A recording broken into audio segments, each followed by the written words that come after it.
Stormy monsoon session came to an early end after the ruckus in the Rajya Sabha.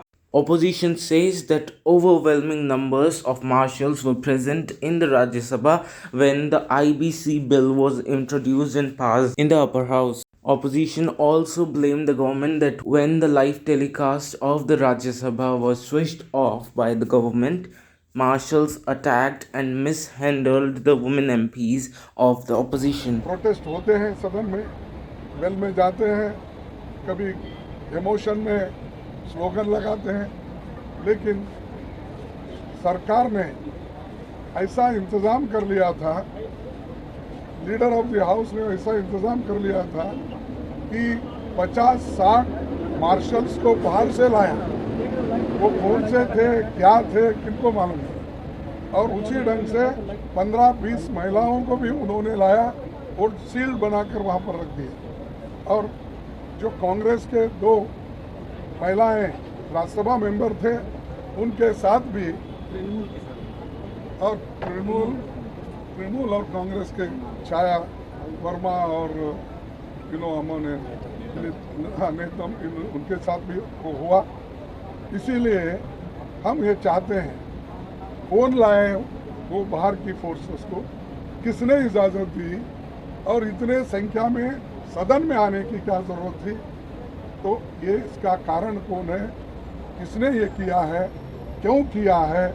और opposition को बदनाम करने के लिए ऐसी चीज़ें अगर सरकार करती गई और बाहर मीडिया में एक इम्प्रेशन देते हैं कि हम हाउस चलाना चाहते हैं, अपोजिशन पार्टी नहीं चाहती, लेकिन वो अंदर जो होता है वो किसी को मालूम नहीं होता। जो वो प्रेस ब्रीफिंग करते कहते हैं वही बाहर आता है और वही छपता है।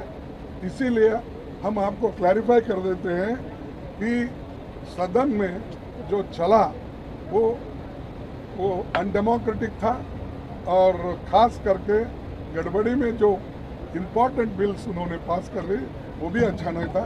इसका हम कंडम करते हैं और उनको बताएं इसकी इंक्वायरी करिए और जो कुछ सच्चाई है वो इस तरह से कल राज्यसभा में मार्शल के ड्रेस पर बाहर से प्राइवेट लोग आकर हमारे महिला सांसद और हमारे सभी सांसदों के ऊपर हमला करने की कोशिश की।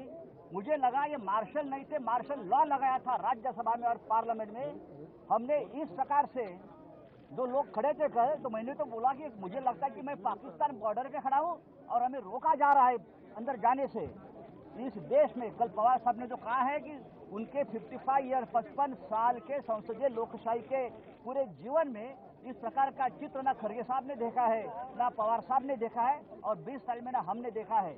अगर इस प्रकार से आप दर दिन लोकतंत्र की हत्या करते रहेंगे तो मुझे विश्वास है दर दिन लोकतंत्र को हम जिंदा करेंगे और ज्यादा ताकत से देश के सामने आएंगे। जहां भी आप देखिए कॉन्स्टिट्यूशन पर आक्रमण हो रहा है। पार्लियामेंट में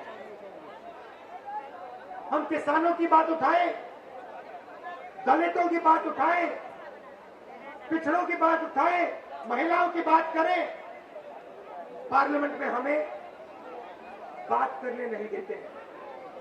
कल राज्यसभा में पहली बार इतिहास में, पहली बार इस देश की हिस्ट्री में सांसदों को मारा गया, धकेला गया, पीटा गया।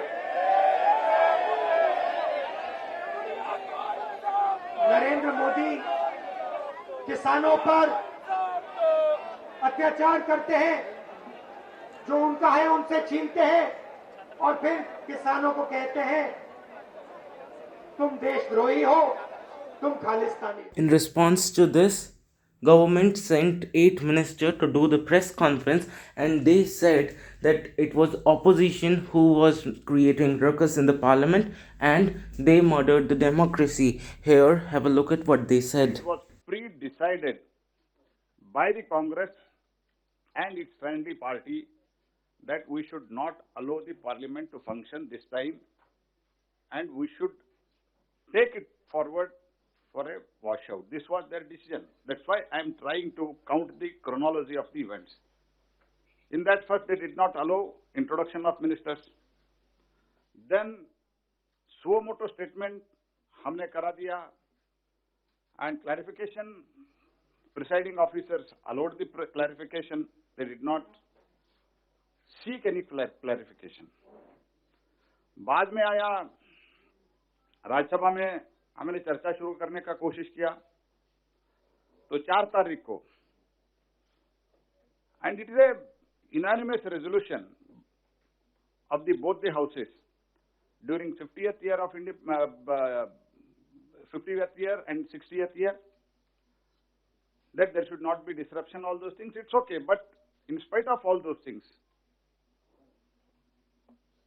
they did not allow even the very important bills to be discussed. Every day we used to request them, these are the bills today. And now they are telling that bills were passed in दिन. Monsoon सत्र हाल ही में खत्म हुआ, उसके पश्चात आप सबके सामने हम सब लोग आए हैं, जहां देश की जनता इंतजार करती है कि उनसे जुड़े हुए विषयों को सदन में उठाया जाए। वहीं पर विपक्ष ने सड़क से संसद तक सिर्फ अराजकता अराजकता और अराजकता, ये विपक्ष का एकमात्र एजेंडा रहा। ना जनता का हित, ना टैक्स पेयर के पैसे की फिक्र, और ना ही संवैधानिक मूल्यों की गरिमा की फिक्र थी इनको। और जो घटा वो बहुत शर्मसार था, निंदनीय था, और एक घड़ियालू आंसू बहाने की बजाय इनको तो देश से माफी मांगनी चाहिए।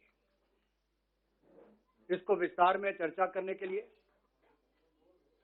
संसदीय कार्य मंत्री आदरणीय प्रहलाद जोशी जी आपके पहले बात रखेंगे, और माननीय पीयूष जी अपनी बात रखेंगे, हमारे नेता सदन राज्यसभा। लेकिन जिस तरह का काम करने का तरीका या काम में रुकावट बनने का काम विपक्ष ने किया है, उससे उनको देश से माफी मांगनी ही चाहिए। On this, TMC's Derek O'Brien came into the front foot and asked government 8 questions. Here's a look at what he said. 8 ministers just did a press conference on Parliament. Only facts. 8 ministers, we're going to ask you 8 questions. Try and answer just one of the 8. Forget about answering all 8. One try. Here's the first one. Question 1. Why was the Prime Minister missing during the OBC debate in Parliament? The former Prime Ministers Devi Gowda ji and Manmohan Singh ji were there. Where was Prime Minister Modi? Question number 2. Why were 38 bills passed in both houses with an average discussion time of 10 minutes per bill? Question 3. Answer. Why has only 1 out of 10 bills been sent from the Lok Sabha gone for parliamentary scrutiny? 1 out of every 10 bills being scrutinized. Number 4. Why are almost 4 bills out of every 10 bills passed? 4 are ordinances. Earlier it was 1 or 2 ordinances, now 4 are ordinances. 5. Why has the Prime Minister of India not answered a single question, not one question, answered in the Rajya Sabha by the Prime Minister in the last 5 years? Manmohan Singh ji answered 22 questions. Number 6. You're doing press conferences? Answer these questions, don't faff. 6.